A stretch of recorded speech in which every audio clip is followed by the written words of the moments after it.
There's nothing more satisfying than finding the perfect green paint for your living room. Except maybe popping open that can of Valspar Ultra and rolling that first smooth stroke on the wall. And there's nothing more satisfying than admiring your freshly painted wall. Ooh. Except maybe peeling off the painter's tape to see those crisp edges. But the most satisfying part of all? Valspar Ultra's price tag, starting at $29.98 a gallon. Affordable, durable, available at Lowe's. Price varies by Sheen. Hi, I'm Will Bruin, and I was just recognized as a Seattle Sounders legend. Now I get to do voice reads for the Sounder at Heart podcast network.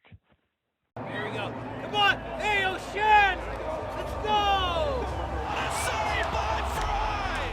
The Seattle Sounders have done it! MLS Cup winners! Here comes Rui Diaz through the middle to crown it for Seattle! The Sounders rule the region! Seattle Sounders is champion! This feels fucking awesome. And Portland can't say shit! Nice work on your little yacht. Villa Vega!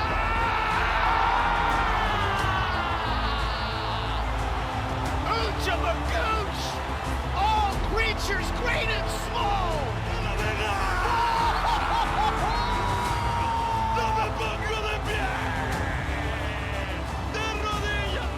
You know, what was the thought process in terms of who you decided to use and who you didn't? Ever since Sounder Hart wrote a commentary that we didn't take Come seriously.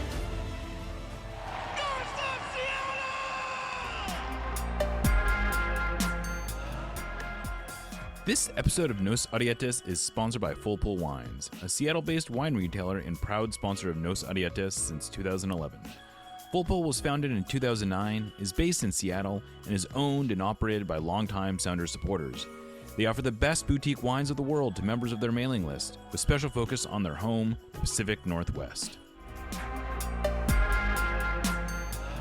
Welcome back to another episode of Nos Arietes on the Sounder at Heart podcast network. We're doing a special Saturday edition of What We Learned This Week with Niko Moreno, and I'm Jeremiah Shan. I'm here with Niko Moreno. How you doing, Niko? Hey, what's going on, Jeremiah? Coming to you live from Pullman, where I did not think that tears would be shed, but they did. I dropped off my son, got him all hooked up in his dorm. Got a nice little setup in a corner dorm, so it gave him a little bit of extra room. So yeah, man, I'm excited. I'm here. Happy to be on, of course, because I did want to hop on. There's a lot of talk about. There's a lot of things that I think that you and I need to discuss. There's been some really good highs from the Sounders, but I think that there's also perhaps some income and disappointment. So I just want to get it out here. Wanted to just get us cooking in today's show. Yeah, so let's not beat around the bush too much. Essentially, what you're alluding to here is on the field, things are going great. They could barely be going better on the field. They are unbeaten in 9. They're coming off a perfect run through the League's Cup. They've set themselves very nicely. I will say, wanted to just point this out. Yesterday, Puebla played Tigres in Liga MX play. These were the two teams that were most likely to face the Sounders in the next round. They, of course, got Puebla. That game ended 7-0 for Tigres. Yeah. So I would say that is a pretty good sign that the Sounders, that it worked out well, that the draw ended up working out about as well as it could. They are going to play Puebla on the 20th. That's been announced. They're going to host Puebla. Puebla had a nice little Leagues Cup run, but they are bad. They are not a good team. I think they've won 9 of their last 60 games in league play, maybe 9 of 60 total. But either way, they have not been very good. They haven't been very good for a long time. And Tigres is a giant, and they were maybe a sleeping giant. So not only avoiding them in the quarterfinal, but not having to play them potentially until the final is a pretty big break. And then in the second round, the Sounders, if they advance, they would play the winner of Galaxy Pachuca, which are, Pachuca is definitely a good team, and the Galaxy game would be at LA again, which they're getting ready to play at LA. But anything you want to say about that before we get into this other stuff that's off the field that is not as good news? Yeah, I think that Seattle got the perfect draw. I thought that everything that could go right to get them this went right, because Juarez, they were making me nervous. If they would have pulled it off against the Red Bulls, you could essentially had play Tigres, that is clearly a much better team. And I do think that Puebla can make things difficult, just in terms of, once again, playing a lot like we've seen them Liga MX teams play Seattle, uh, muttering the water by just a lot of fouls, dropping in a deep block, but they're just not a very good team, despite what you might have seen against New York the City. Because man, that was a game where I didn't even know if that was really Puebla playing, because like you said, they've been so bad for so long. Man, last time they were good, maybe DeMarcus Beasley might have been on that team. So yeah, they've been bad for a very long time. Yeah, it's they're a historic team. This is I believe, one of Hurt Gomez's teams, right? Yes, yes. But This they was have, the team they're where I want to say this is the team where he was the either a Golden Golden Boot Boot or winner. close to a Golden Boot. Yeah. Yeah, I think you're right. But off the field, things have been pretty brutal, especially from an injury perspective. And it's starting to look like maybe it's not going to get any better from an acquisition perspective. But let's focus first on the injuries. We got two updates yesterday. One was on Ryan Kent, the other on Albert Rusnak. Ryan Kent, pretty bad tear. They called it a 4C tear, which is basically the British classification of tears, and that means it was a full tear in that maybe even some of the tendon was torn, and that is probably at best a month-long recovery. And now the Sounders said that they thought he would be back this year, but it's probably more like 5 to 7 weeks of that he'll be out. So that's a pretty big blow, especially because Kent looked good in Leagues Cup. He had 2 assists in this one, both on really nice passes. He was looking like the player who the Sounders first had, and he had looked like he had sort of was regaining some of that confidence that he seemed to have lost.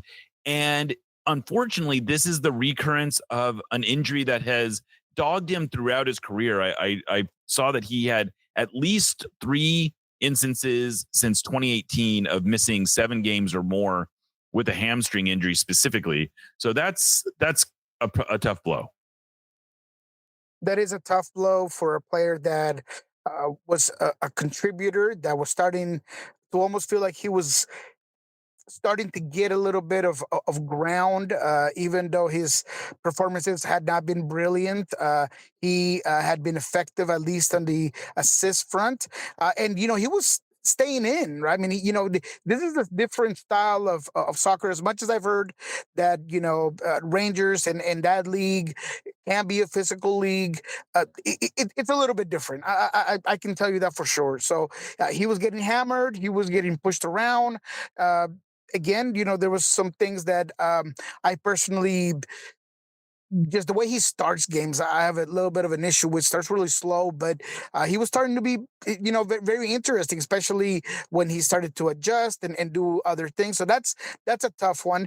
And on the Albert Rusnak front, I was telling you that I had gotten some information that might have been over a player. Apparently, it was about Albert. So although we haven't heard necessarily about Albert, where that is, it sounds like Albert's hamstring, it is pretty serious, and that's obviously something that I will wait for official word. But it sounds like he could be out at least 4 weeks as well. Okay. So that's going to be another blow. One that maybe, I think both of these you can say, look, there is some depth there, right?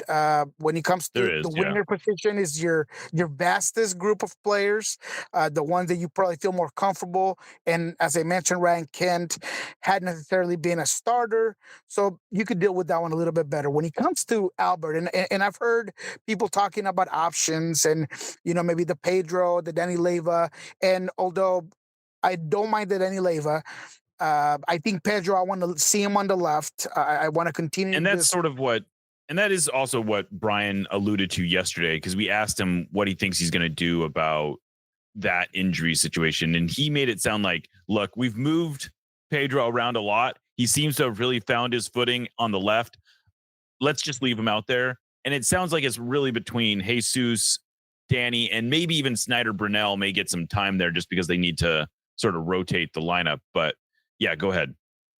So, we'll see. We'll wait for the Sounders to obviously give us official word. But if, and it felt, when I first saw Albert go down, and when I saw him walking out in the pain that he came out of, I kind of figured that it was going to be serious. But after hearing from Brian, I thought maybe there was a little glimpse of hope, but it sounds like it's still pretty serious. And therefore, going to the point that I wanted to make, I think that when it comes to the attributes on the field, when it comes to the style of play, when it comes to the quality of passing and the cerebralness behind that 10 position, I do think that Ferreira is the guy that I want to see play that role.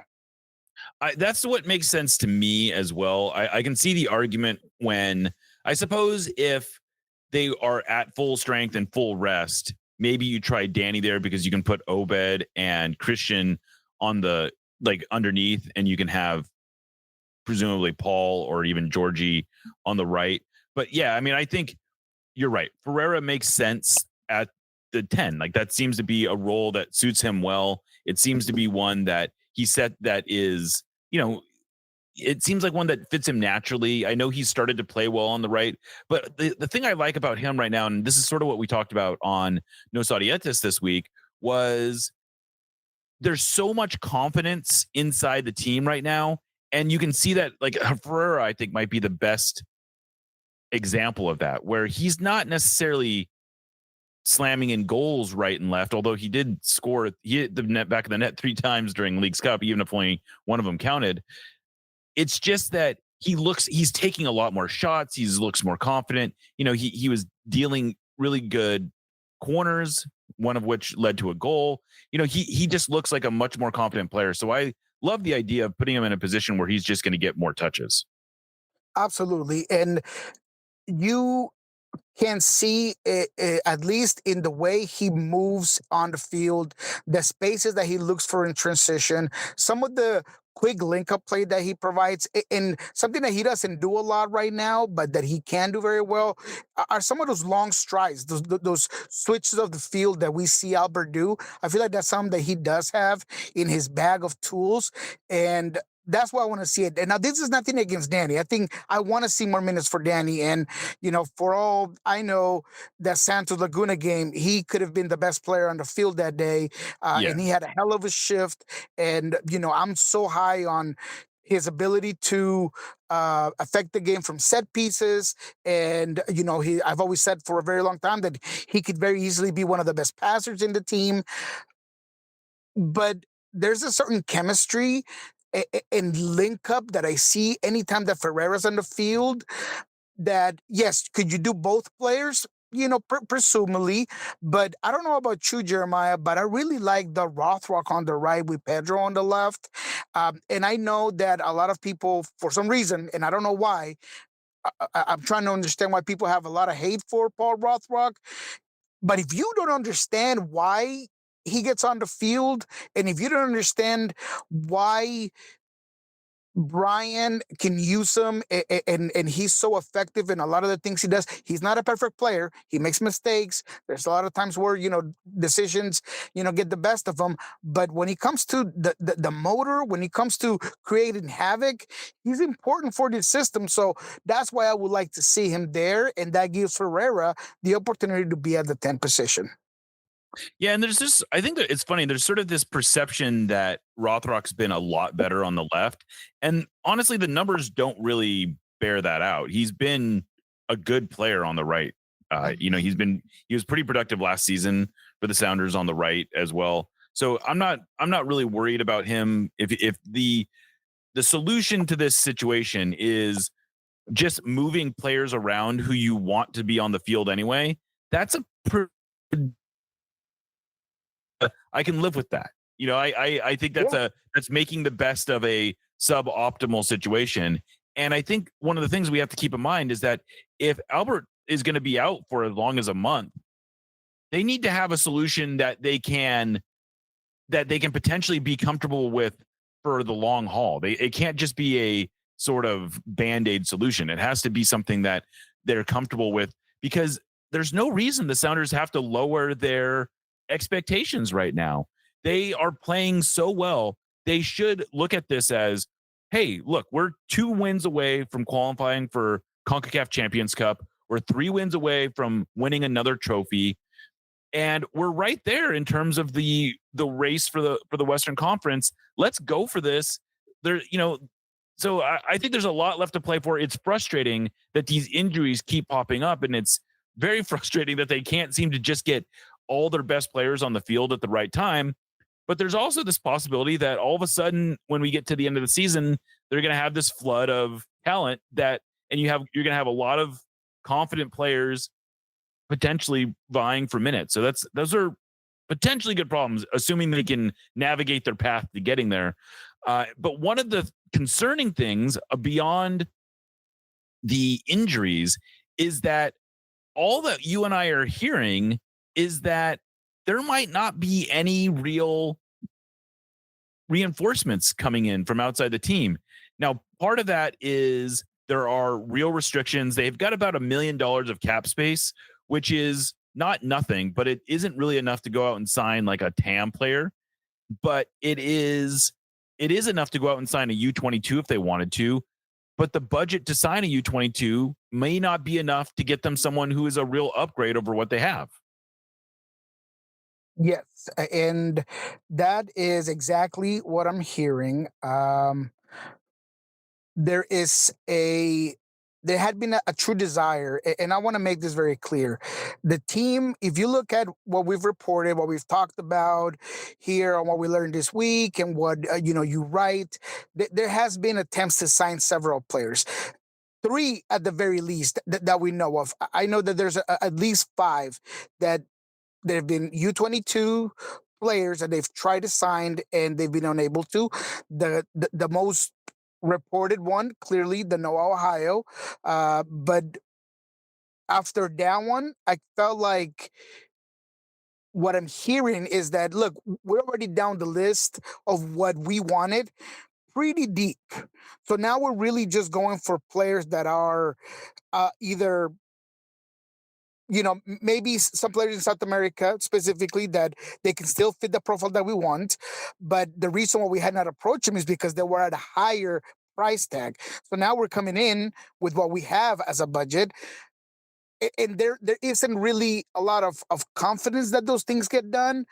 And if anything, what I'm hearing is that if the team could bring a player, it could be more within the intricacy of MLS rather than them going out there and getting a U22 like people are expecting to happen. Yeah. And I know that's going to bump some people out, but I wanted to just abrir la sombrilla.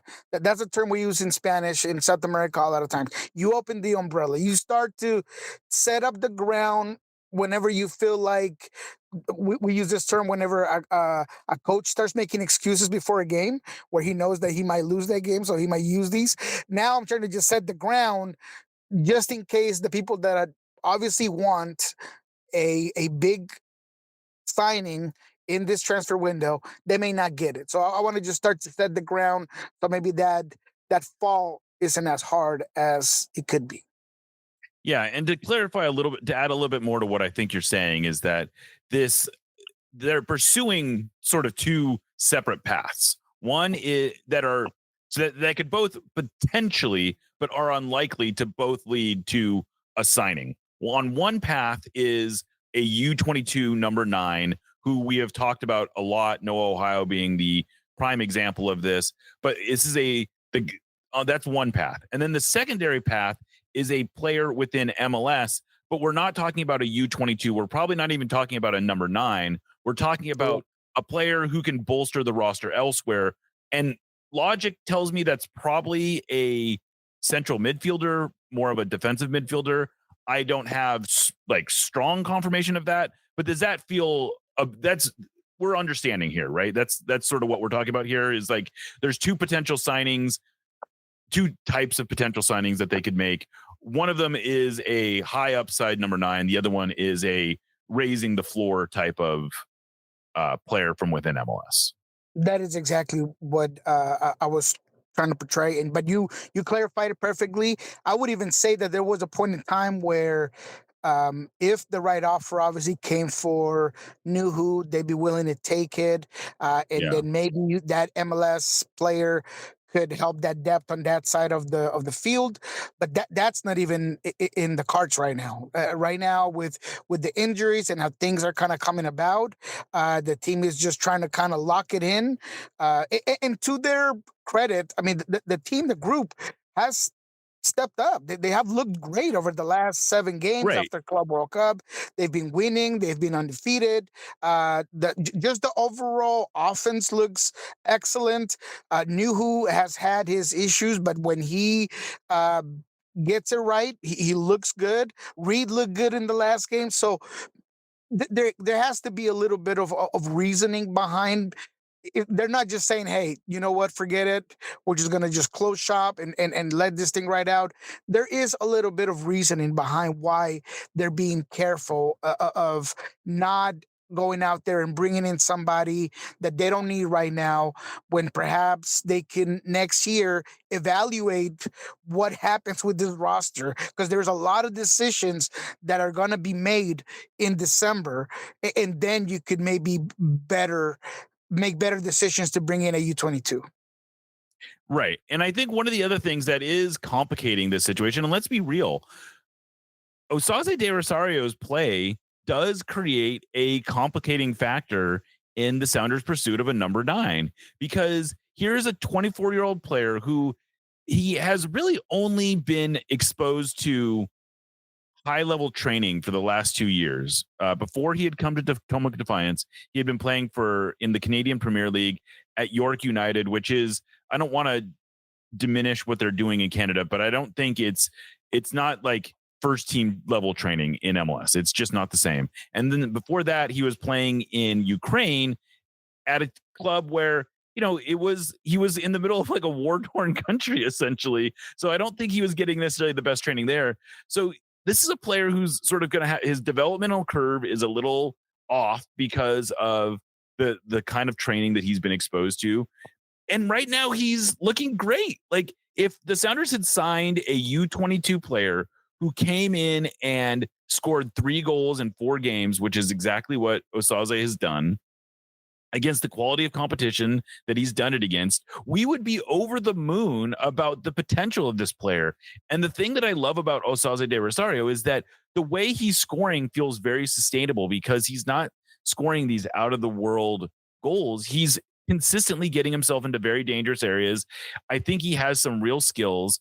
And the reality is, if they bring in a U22, they need to believe that U22 is better than Osaze, or at least in the long term, which, don't get me wrong, is not impossible to sign that player, but it's not a cheap player. They're going to have to spend $2.5-3 million probably at least to get a player who they feel like is actually an upgrade over Osaze. And in the meantime, you don't want to send a message to Osaze that we don't believe in you. And so it just, all my point is that this raises the bar for the kind of player that they need to identify. It doesn't mean that player doesn't exist. It doesn't mean that player can't be found. It just means that it raises the bar, and there's a reason that they're not trying to just bring someone in for the sake of bringing someone in. But the reality is that they are capped by what ownership is willing to spend on a transfer fee.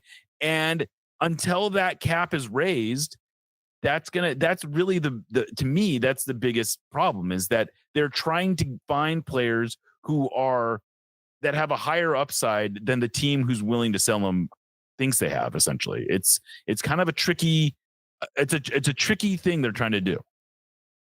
Exactly. And that's what I want to make sure that we clarify. And once again, you hit a spot on. Jeremiah and I are not saying that this team is so good and so deep that they don't need anything else. What we're saying is that clearly the team went out and tried to look for a player to boost this lineup, and they were unsuccessful. And a lot of that has to do because of the budget, and for whatever reason, that they have not been able to lock down a player and convince them to come to the Seattle Sounders. And again, a lot of that is the money component. If they were to have a empty check from ownership saying, "Hey, go find me the best U22 possible in South America," and if we haven't right, this is our window. I want to. If it costs $6 million, I'll spend that. That's exactly because $8. That's not the message they're getting. Exactly, right? Because I could guarantee you that the Seattle Sounders could go out there and find a guy that's going to help this roster, that has all the components, that could be an immediate producer, and that could be better than Osasa de Rosario, perhaps, at least in paper, because, you never know. But, you spend $8-10 million. But that's not the reality. So with the constricts and the limitations that Craig Weibel and the Sounders have right now, they were unable to do so. And now is up to the point where, look, if we're continuing to go down our list where we've already gone for the best targets that we possibly can, are those targets really better than Osase at this point in time? Right. And when the answer is either a no or a I'm not sure, then you might as well just figure out what you can work with the Rosario with to get better. Because the reason why I stopped there is because I don't like the word develop, because I think that Osasa de Rosario is beyond the developing part. Sure. He's 24. Fair. And that's just maybe that's a South American outlook on things. No, I think that's fair. I mean, he just turned 24, but there's a reality that players are sort of who now they can refine themselves. Exactly. They can get better at different skills, but he is basically the type of player that he's going to be. But the good news is that what we saw against Tijuana was he's a more nuanced player. I think that so Danny Musovski has shown himself to be he's really good at getting into dangerous spots, and he's a perfectly acceptable finisher. He's not a crazy finisher or anything like that, but he's going to finish a fair number of chances. He's not going to do much in the buildup. He's not going to do a whole lot defensively, but that's okay because we know what he is. Osase, I think, has shown that he is maybe a little more of a clever passer. He could have easily picked up a couple of assists in the Tijuana game, and they were both sort of like clever passes. They were. He had the pass that set up Rusnak's goal that was ultimately ruled offside. He had another pass that set up Reed Baker Whiting for a really good chance. And so these are, I don't want to, I understand the frustration. I'm frustrated. I'm tired of talking about a fourth straight transfer window that they're probably not going to make a foreign signing. That's unacceptable. I'm not trying to excuse that, but I am trying to give some context, which is to say there's a reason that they are doing these things. And one of the reasons is that, for lack of I've kind of fallen in love with this phrase. They've got Osase de Rosario at home, Thank you for listening to the Sounder at Heart Podcast Network, which now includes No Sadietes, Lobbing Scorchers, and the Cooler Guild. We've been independent since August of 2023, but need your support to make sure it continues. Although this podcast is free, it's only made possible by your continued support. Memberships start as low as $25 a year, which not only helps make podcasts like this one happen, but also gets you access to everything we produce. If you're able to support us at higher levels, starting at $75 a year, you gain access to a host of other perks, most notably entry into our members-only Discord, where the smartest, funniest, and most engaged commenters share their thoughts and ideas. To find out more, just visit sounderatheart.com and click the subscribe button in the top right corner. Thanks for listening. No Sadietes, admittedly, is not exactly known for our spicy takes, but that doesn't mean we want our food to be mild. Spice up your life with Hacks and Ferments. Handcrafted in Georgetown and made with the best local ingredients from across the Pacific Northwest, they specialize in unique small batch fermented hot sauces and vinegars. Hacks and Ferments brings bold flavors and natural fermentation together for something truly special. Whether you're a heat seeker or just looking to elevate your cooking, you'll find something you love at hacksandferments.com. That's HAXANFERMENTS.com. And right now, if you use the code Sounder at Heart, that's all one word, at checkout, you will get a free hot sauce with your order. Again, go to hacksandferments.com, use the code Sounder at Heart at checkout for a free hot sauce with your order. Hacks and Ferments is a proud sponsor of the Sounder at Heart podcast network.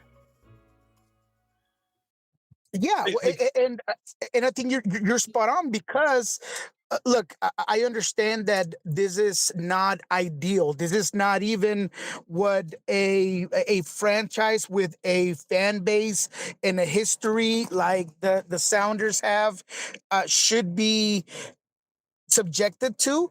But at the same time, and this is what I've said, there are things about the philosophy and the way the team is ran that works, that if you were to add that extra money, it would make him even better. But you got a guy like Georgie Manungu that just showed you that he needs more minutes. You got a guy like Osase that needs more minutes. You've seen and developed a guy like Paul Rothrock to kind of be a guy that's very effective on the field. So there are things that are just working in that sense.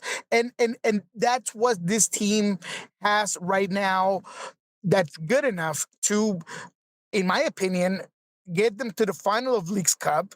Why not think like that? I don't think it's outrageous that they could win this tournament and that they could continue to play domestically and be top of the West. We've talked time and time again how these teams should be probably top of the West if it wasn't for dropping points here and there. So this group does have a good core. This group is a talented group of players, but there is always that what if this team was able to spend? What if we treated that transfer window differently and we could be up there, being a team that is incredibly dominant? Absolutely. That said, when they are looking around the league at players, there is value to be had. There is, they don't need to raise the ceiling by bringing in an external player, but I do think it's very smart of them to be looking around the league for someone that could play more of a number 6, maybe as a number 8, but they really could use someone who is a give Christian Roldan a day off type of player. And they don't really have that player on the roster right now, unfortunately. I suppose you could argue that Alex could potentially play as a 6, but that's not really his best role.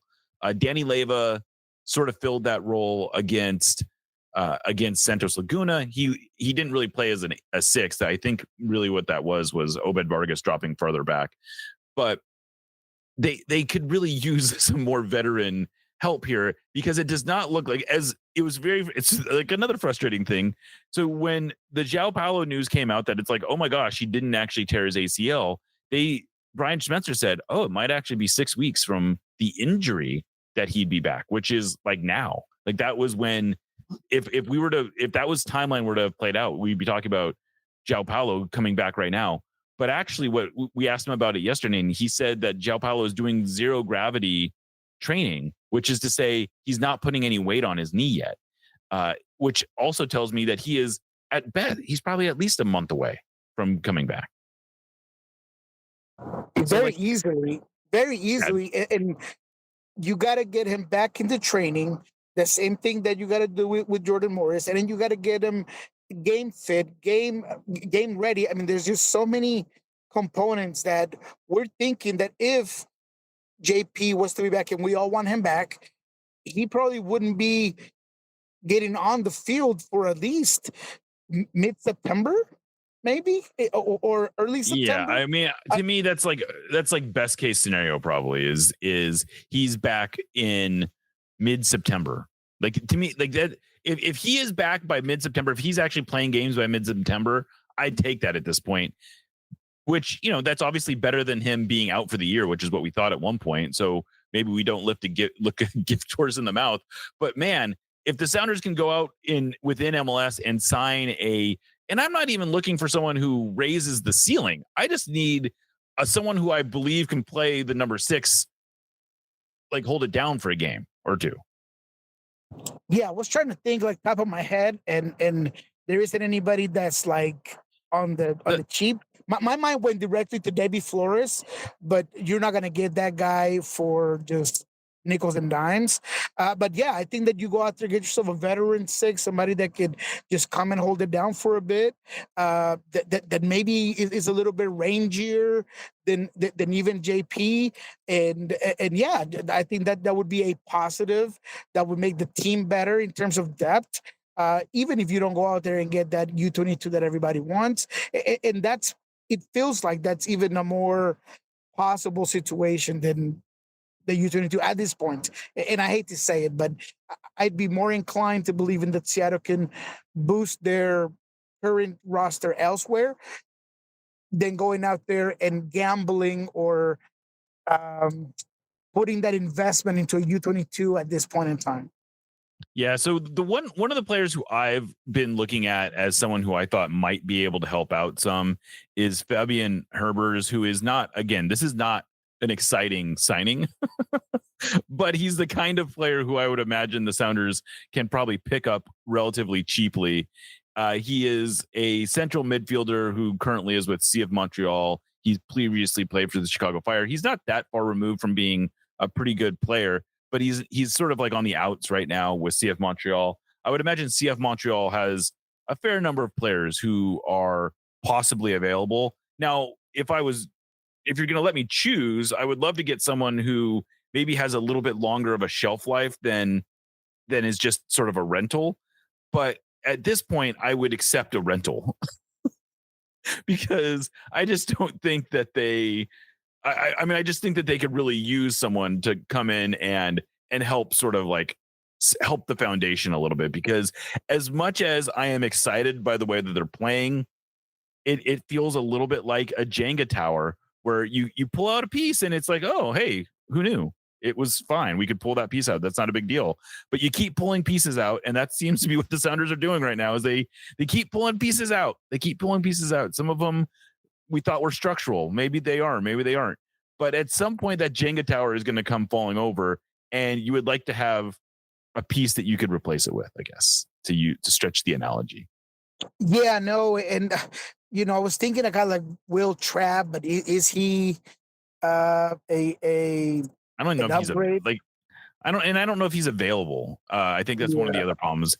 I mean, maybe like I don't know, like another player that's currently on Montreal. It's like Sam Piette is a player who plays for Montreal right now, that would actually be a really nice signing. I don't know if he's available. Yeah. I don't know if but like someone like, I would think you look, I think what you need to do is you need to look at teams who are basically out of it right now and players who are in the last year of their contract. Maybe they have an option year coming up and who they just sort of need a new scene. They need new scenery, and what happened to Julian Gressel? I swear I haven't heard from him at all. Like, I don't even know if he's it is funny at all. And I know they were looking at him. I mean, if a team, I think he was with Minnesota. He's with Minnesota. Yeah, he's with Minnesota, and he's still playing. Like he started against San Luis in Leagues Cup. He started against Querétaro, so he's in and out. He's not like the bang on starter all the time, but he's still getting minutes for Minnesota. That would be an interesting signing. Yeah, I was thinking, if he's not getting on the field, then they can keep some of the salary, and you could do things with a player that maybe a team doesn't rate at the time.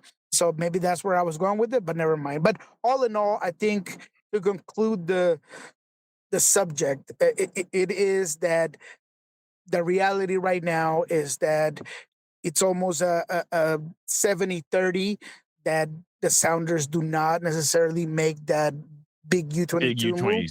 They figure out what they have with Osase. They continue to, God, I can't believe I'm going to say this, but they continue to ride the Messiah, and then figure out what happens after Jordan comes back, and then you go from there. Yeah, I mean, it's not the most exciting thing in the world, and I get it, man. You watch LAFC spending $30 million to bring in Son, and you have Vancouver Whitecaps of all teams splashing money to bring it. They're only using a TAM right now on Thomas Mueller, but he's got an option for a DP contract next year, which I'm sure is a big thing that like the Sounders were not going to be able to offer that to him.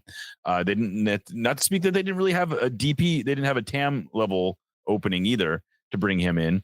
So, but you see these players, you see these moves being made, and I get it. I'm jealous too. I want to see the Sounders sign a player like this. And there is an element of cheapness. Let's be honest. Like, there is, ownership is not out there splashing cash. They are not dangling $10 million signings.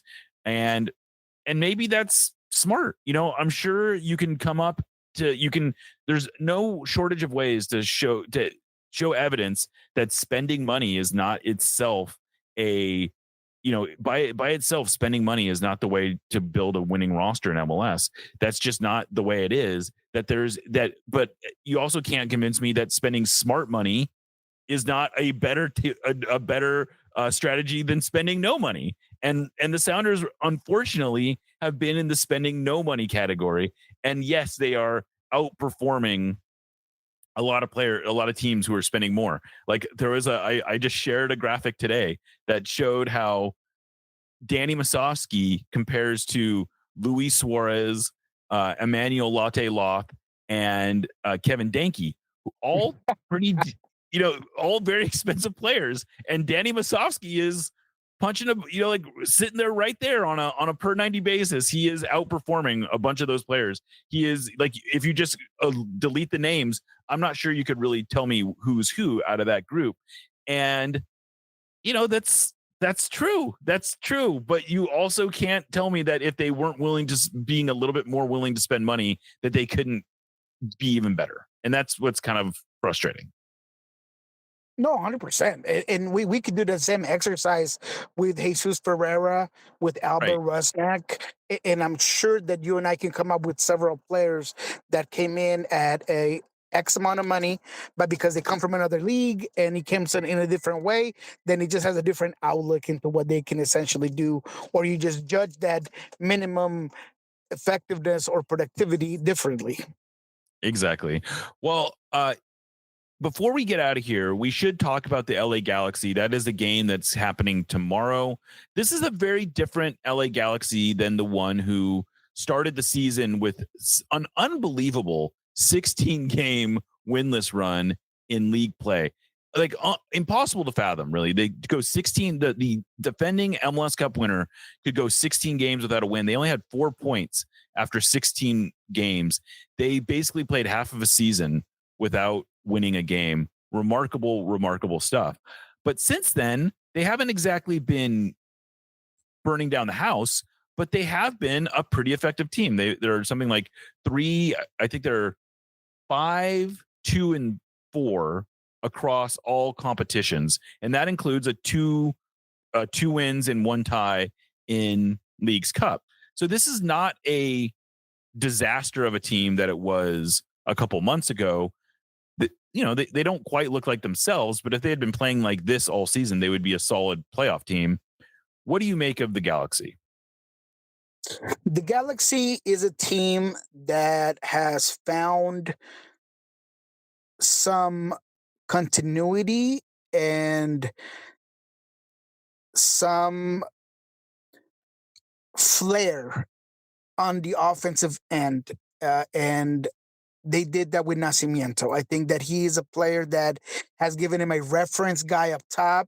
He's a guy that is very savvy on the ball for his age, because he's obviously a 19-year-old player.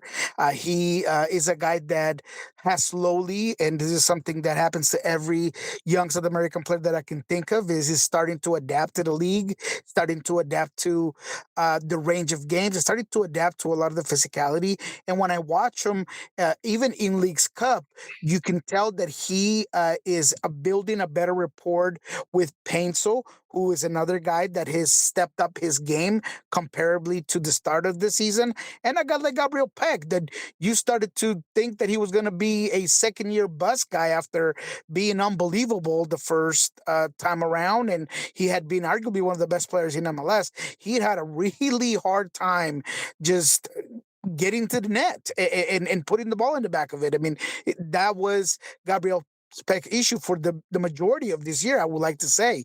And that's starting to come about. However, and I'll also say this, I think that Cerrillo, Cuevas, a lot of these guys that are coming in and they have in one way or another filled the holes of a guy like Delgado that I feel like they really underappreciated or undervalued the the overall effectiveness of what he could do on the field.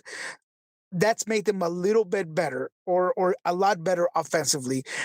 They can possess the ball better, they move the ball better, they use their width better, but defensively they're still very poor. I know that Santos Laguna, the 4-0 score line might look incredible, but that game gets out of hand real early. There's 2 red Yeah. cards in that game before the half is up. Santos is a very poor team, as you saw it here with the Sounders. They are just not good offensively, so they never tested LA Galaxy. LA Galaxy lifted and pushed that line of confrontation as high as they could do it. So that was a very easy game for them to just manage. But if you go back and just even look at the Xolos game, Xolos puts them under a lot of uh, difficult situations in transition. And I feel like Seattle's transition has been very, very good this year. And I feel like that's why I feel very confident that Seattle, despite how much improved LA Galaxy is on the attack, defensively, I think Seattle can really poke some holes on that back line. Yeah, I would totally agree with that. They've made some strides. They've gotten a lot better offensively, especially. This was a team that just couldn't really do anything right for the first few months of the season.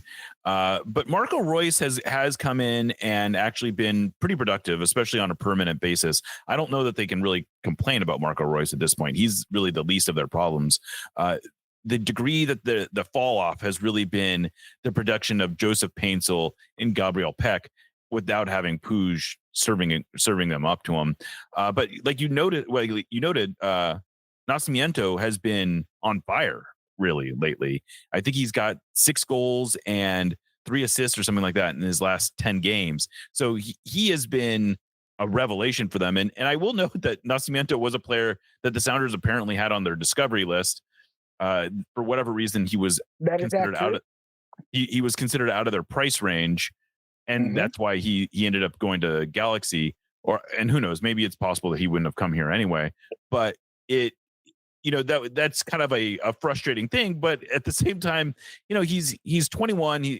He's younger than De Rosario, but he's not outperforming him by much of a margin. So it's kind of a canceled out situation there, at least in the short term.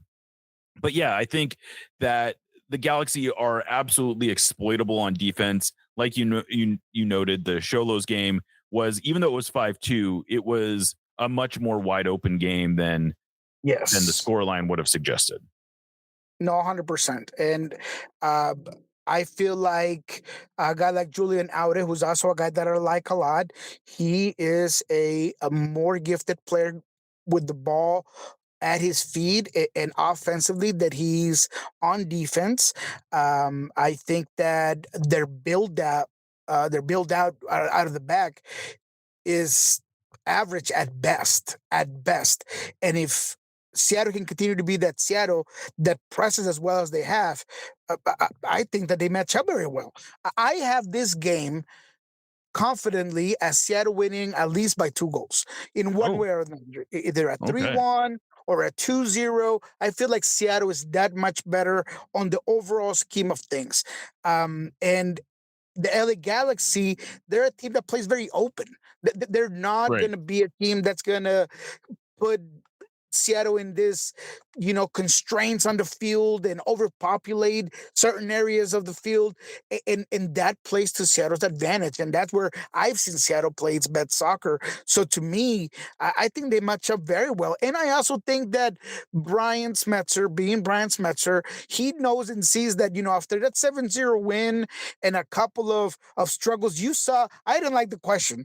But when Diego, the Peruvian guy, asked him about, did they overlook? Not taking it seriously. Yeah. Yeah, exactly. His It was kind of a weird question. It was a weird question. It was not a good question, but I do think that Brian Metzer, as always, he has that kind of we need to perform great again, and I feel like this LA Galaxy game he was already looking into as a must win, right? That's why he rotated heavy. I'm sure with a lot of other reasons behind, but that's why he rotated. I don't maybe not heavy, but well, yeah, heavy, right? You had Reed, you had Kalani, I mean, you had they made 7 start. changes. Yeah, I mean, they made 7 changes, but they were also, I think they were clearly defensible changes because it worked out. But it was defensible even from a perspective of these are all players who have gotten significant minutes this year. It wasn't like they rolled out a bunch of players who hadn't really played. No. And he rolled out a lineup that he thought was going to give them a good chance to win, and they did. So it's like kind of hard to question it too seriously because they were. And the thing was that they were running Tijuana off the field. Like Tijuana was a good team, and they created 11 big chances. Which whatever, it's an opta term. You can take it for what you want, but what it means is that they were creating a lot of good looks, and that in fact that was the most chances they've created in a game in the last 2 years, or going back to 2023. So like it was they did. I think that what they showed is that they have players on this team that they can go deep. They have 18 to 20 players still who they feel like they can play in any given game. Which is great. And I feel like that's not said enough, Jeremiah. And God, I didn't want to go there. But I was trying to get into the head of Brian Metzer, so I mentioned it. But I need to just add on to that because I felt like a crazy person coming out of that conference room and then talking with some other media members on the way back, and they're like, "Well, just Seattle wasn't dominant, and Xolos rotated their whole lineup. They didn't even have their best player." Well, Seattle did too. Seattle rotated. I mean, what are we talking about? And they did dominate. They did dominated chances, dominated possessions. I mean, what else do you want? Do you want another 7-0? Because you're not going to get it. Like, if that's going to be your new bar, you're going to be disappointed every single damn game. But they dominated the game. I mean, they dominated most aspects of that game. Were they clinical? No. And you mentioned this, and I got to say this as well. You mentioned the Jesus Ferreira header, and don't paint me with like the apologetic guy for Jesus, but I talked to him off the mics, and he makes a lot of sense. In his eyes, he's seeing the goalkeeper on the ground, and what we all thought immediately was like Jesus should have headed that ball into the ground and it would have gone in, right?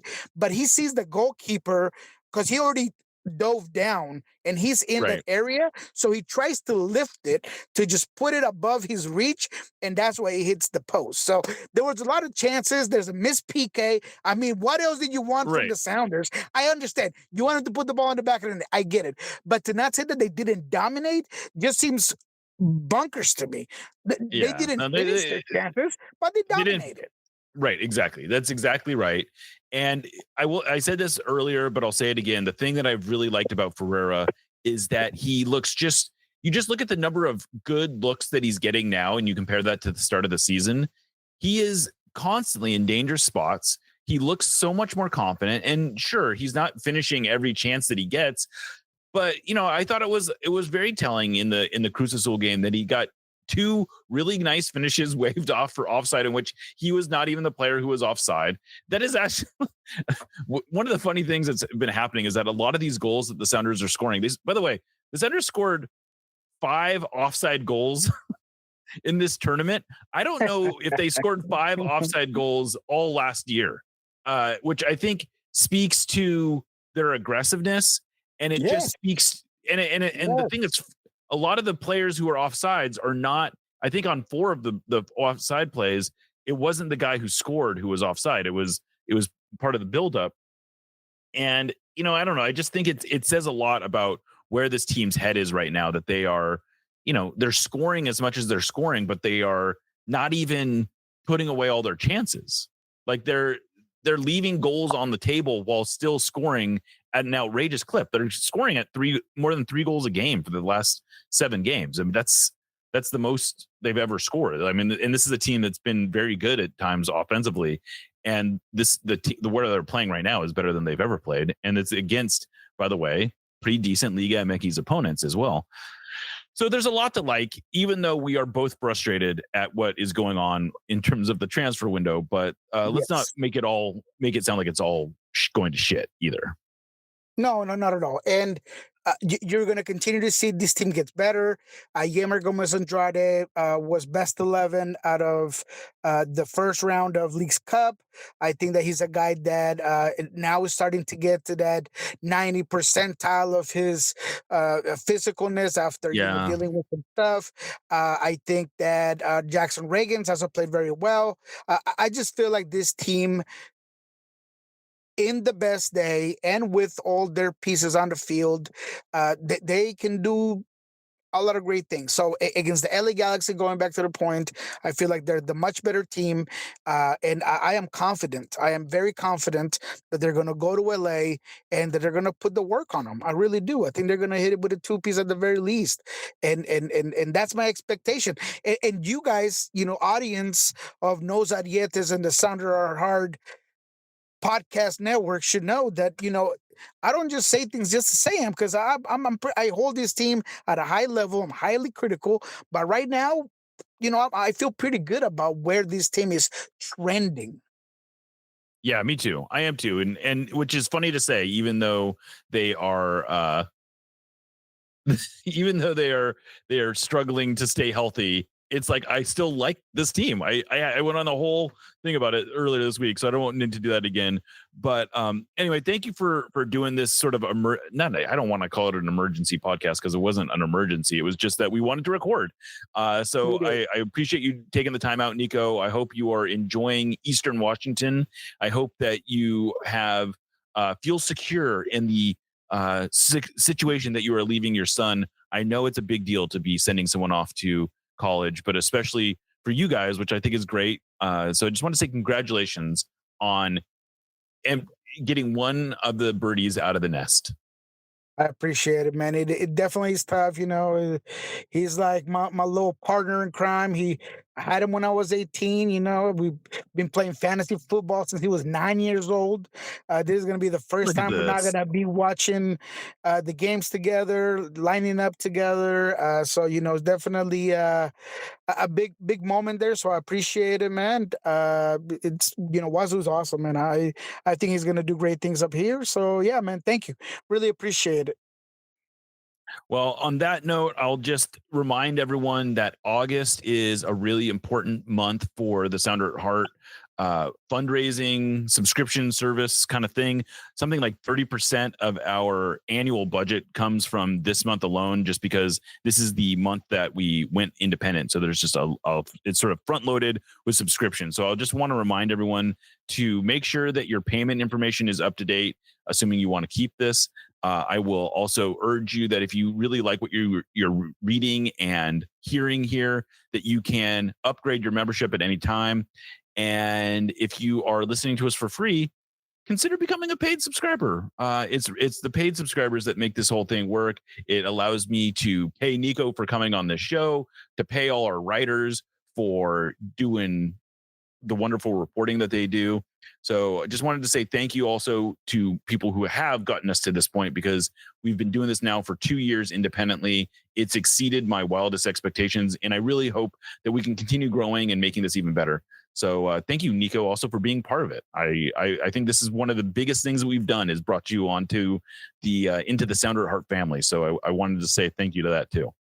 I appreciate it, man. I take a lot of pride in being part of your team because of the phenomenal contact. I've told you time and time again that when it comes to Sounders, you guys are the mecca of information, and you do it so well. And the writers that you have on, and everybody, and Lobbins Corchers and Lickett, and everybody that is part of Thunder Heart are all people that are committed to just providing great information of people that want it to this phenomenal fan base and audience. So, man, props to you, man. I'm more than happy to be part of the team, and let's keep on keeping on. Absolutely. All right, well, let's get out of here. I am Jeremiah Shan, signing off for Nico Moreno and No Sadietes, which is part of the Sounder at Heart Podcast Network. We'll catch you next time.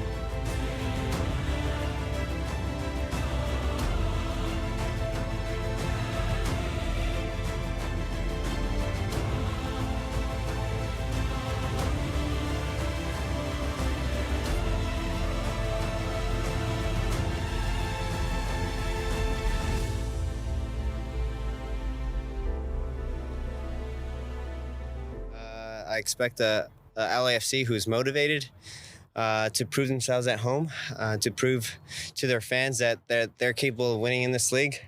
And it's up to us to really brew in the party. I feel a lot better than Bob.